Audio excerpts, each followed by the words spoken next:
Ito nga po mga kachika ang pinag-uusapan ko ngayon laman ng mga pahayagan ng social media. Ang sabi, goodbye Daniel Padilla na raw po para kay Catherine Bernardo dahil ang inililink sa kanya ngayon ay pangalan ng isang politiko. Uy! Iba din! O, diba?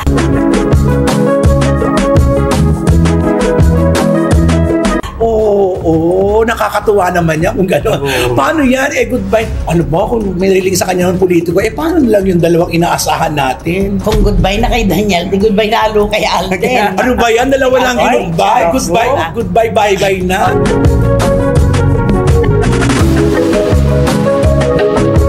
Bitiranang kolonista si Christopher Min, nilinaw ang kumalat at chismis kay Catherine Bernardo. Alden Richards at Daniel Padilla, tahimik sa balita. Kung bago lang kayo dito sa aking YouTube channel, huwag kalimutan mag-subscribe at pindutin nyo na rin ang notification bell para ma-notify kayo sa ating susunod na video. Maraming salamat.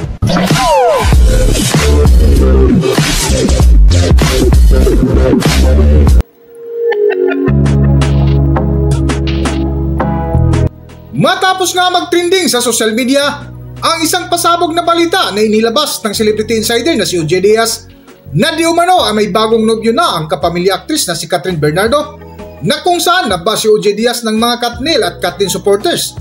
Ngunit sinigudahan ito ng bitiranang kolumnista si Christopher Min ang lumabas na balita na kung saan inalungkat nito ang kumalat na chismis noong nakaraang taon na niligawan si Catherine Bernardo ng isang kilalang politiko. Okay, dito na tayo. Noong nakaraang taon pa po sa vlog po ng aming kapatid na si OG Diaz ay nabanggit na niya ang tungkol sa panliligaw ni Mayor Mark Alcala ng Lucena City kay Catherine Bernardo. Hanggang sa nadagdagan yung kwento at ayon kay OG, meron daw siyang source na nagsabi sa kanya na nung December pa, November or December, ay sina Mayor Alcala na at si Catherine Bernardo. Hala, last year pa pala ito. So talagang wala na talaga. Hindi, yun ang dahilan. Sabi nila kaya daw umurong si Alden Richards. Naku, wala na talaga tayong pag-asa kung totoo nga talaga yan. Ano ba yan? Hindi, ito yan. Yung kay Alden Richards, maaasahan na natin talaga na hindi siya e-eksena dyan. Hindi naman siya ma-epal. Ay, oo naman. Diba? Totoo. Kung totoo na si Mayor Mark Alcala na nga at si Catherine Bernardo, lalong hindi natin maaasahan na e-eksena itong si Tisoy. Oo, alam mo naman yan, napaka low profile At yan. saka gentleman yan, di ba? Oo, kung ayaw sa kanya, alam mo yun, meron siyang gano'n, kung ayaw niya sa akin, tatanggapin ko. Ganun siya.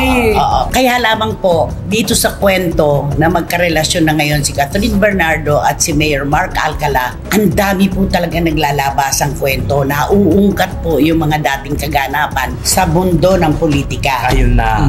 Kasi ako mauuna, magbigay ka rin na halimbawa. Ilang taon na po ang nakararaan ay mayroon pong isang anak mayaman na kumandidato sa isang napakalaking syudad dito sa Metro Manila. Siyempre, hindi pa siya gaanong kilala doon sa kanyang mga nasasakupan. Inilink siya sa isang young actress na sikat na sikat. Pinalabas na nililigawan niya yung young actress at nandoon daw sa usapan na kailangan nakikita sila sa mga pampublikong lugar para maniwala ang mga tao. Totoo naman. Kailangan ganun. Natural, pinagpistahan nito sa mga pahayagan. Wala pang gaanong social media noon. Wala. Pero pinag-usapan talaga yung name recall na tinatawag. Pero alam mo, kahit naman inilink sila sa isa't isa, hindi rin naman nagtagumpay yung kumandidatong mayor. Wala rin. Hindi rin siya nanalo. Wag din. Oo. Wala din. Yun lang. Oo. Yun lang. At bukod dyan, meron pang iba pa noon na naniniwala na para sila ay makilala at magkaroon ng name recall, kailangan maugnay sila sa sikat na personalidad. Maraming ganyan na gumagawa. Oo naman. Lalo na itong panahon ngayon ng politika. Naku, yung sinasabi nila, naku, artista, hindi natin ngayon yun na kailangan ng mga artista para lalo kayong makilala. Diba? Lalo na yung isang youngstar din. Oo. Ano? Ito naman, anak siya ng politiko. Youngstar, babae, lalaki? Lalaki. Ay, babae. Babae siya. Kasi ito yung anak ng politiko kasi tumatakbo. Kasi tapos na yung termino ng mga ng tatay at saka yung nanay. Okay. Oo. Ngayon, siyempre, ini-endorse nila yung anak para iboto ng tao. Ngayon ito na. Ngayon, gagamitin nila may isang young star na babae ito ha. Yung actress. Gusto nila gawin. Ito na, may taping doon itong young star sa may dito banda sa may ano ba yan, yung grotto ba yun? Yung Baliches. sa Novaliches. San Jose del Monte. Ayun, San Jose del Monte. May taping doon. Na ang kasama ng young star, ang sikat na politiko ngayon na naging number 1. May teleserye sila noon dalawa magkasama. Alam mo, para wag kami masyadong kumukunot noon ni Romel, ibulong mo na sa akin para makapagsusog kami kung meron kaming alam. Okay. Okay. Matagal na panahon na to. Oo, matagal na nga ng panahon nga, bro. Simple pagkagalit. Naalala mo? Nahalo yung mga dati. Totoo yan. Ngayon ito na. Di siyempre, taping. Kasabwat yung yung alalay niya. Yung alalay niya na girl. Sige, pumunta ka doon sa ganitong oras, ganito, gano'n. Di maraming puno ng kahoy, ganito, gano'n. Kasi taping. Dumating yung politiko. Yung politiko. Ito na, pagdating ng politiko, di siyempre, yung mga bodyguard, naka-ready na. Wala pang mga cellphone nun naka-ready na para na Parang ang tanda naman itong kwento. Wala pang cellphone. Meron siguro yung may parang bag. Yung mga Motorola nung araw. Tapos ito na, alam mo hindi natuloy ang gimmick niyo. Dahil? Biglang dumating ang kapartner ng young star na kasama yan sa teleserye. Ay, alam mo naman yun ang masikat. Yun ang masikat. Bulilias. Dumating. Sabi, ano meron? Alam mo naman yun, di ba? Maakas yun, di ba? Ano ngayon dyan? Bakit daming tao nito? Ganoon. Ito ba yung politiko na ngayon? Oo, ito na ba? Nag-number 1 ba ito? Yes, Diyos ko.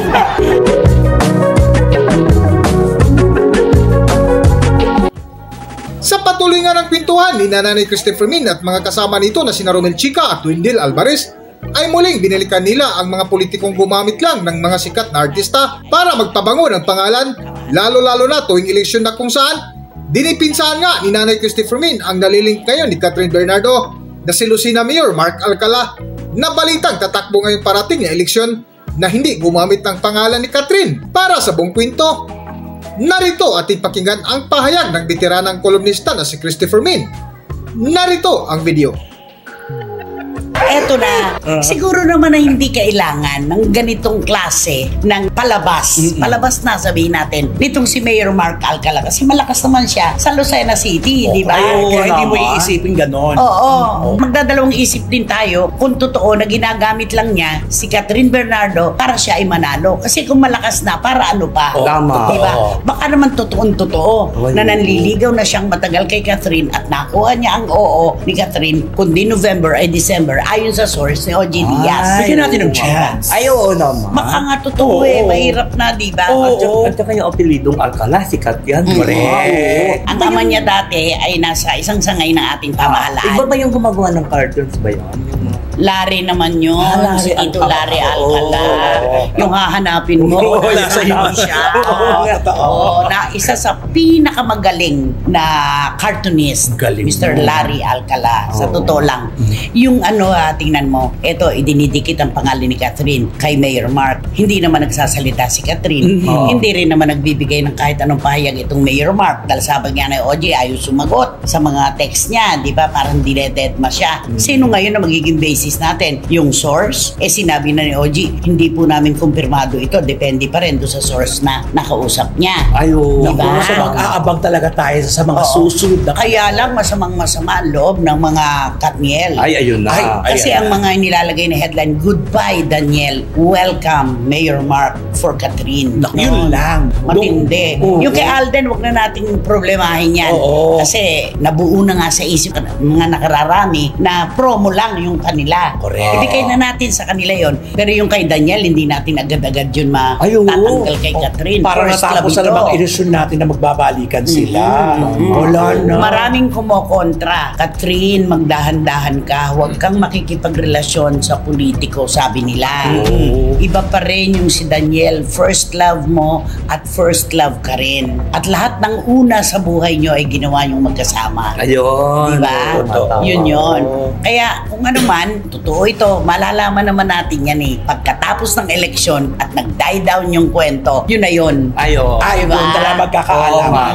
Manalo o matalo, kapag ka natapos na ang eleksyon, malalaman natin yan kung totoong sila o hindi. Yun ang pinakamaganda. Diba? Pero napakalaki po ng nagagawa ng mga personalidad sa mga politiko. Kasi kahit po sa entablado de kampanya, may mga artista na pinakakanta, pinasasayaw. Oo. Kasi pagka hindi sila kumuha ng mga bisitang artista, iiwanan sila ng audience. Ay, oo naman. Maiinip sila. Oo, walang magtatagal doon. Matagal nakatayo. Hindi sila malilibang. Kaya kumukuha talaga sila ng mga personalities po na umaaliw sa audience. Kaya wag nila lang ang mga artista. Napakalaking tulong sa mga politiko ng mga showbiz personalities. At saka kung totoo ito, si Mayor Alcala at saka si Oo. Catherine Blanc, lalong magniningning talaga ang pangalan talaga niya. Ay, oo, Kasi syempre, kilala na yung papilito niya, tapos maningning na artista, di pagsamahin mo yan, super ningning. At gwapo ha. Ayun tayo. Gwapo si Mayor Mark. Yun nako. tayo.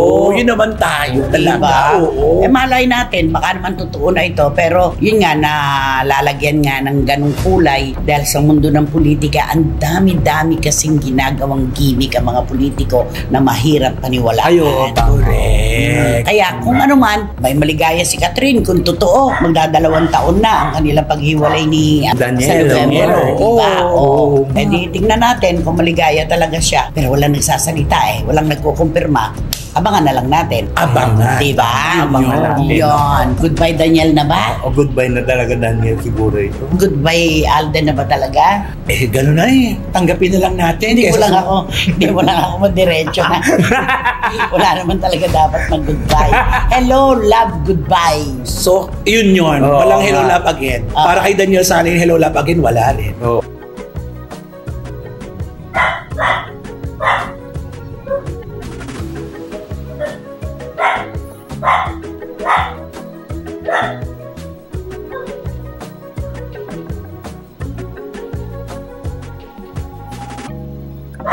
Hanggang dito na lang muna ang ating video at kung nagustuhan nyo, huwag kalimutan mag-subscribe at pindutin nyo na rin ang notification bell para ma-notify kayo sa ating susunod na video. Maraming salamat.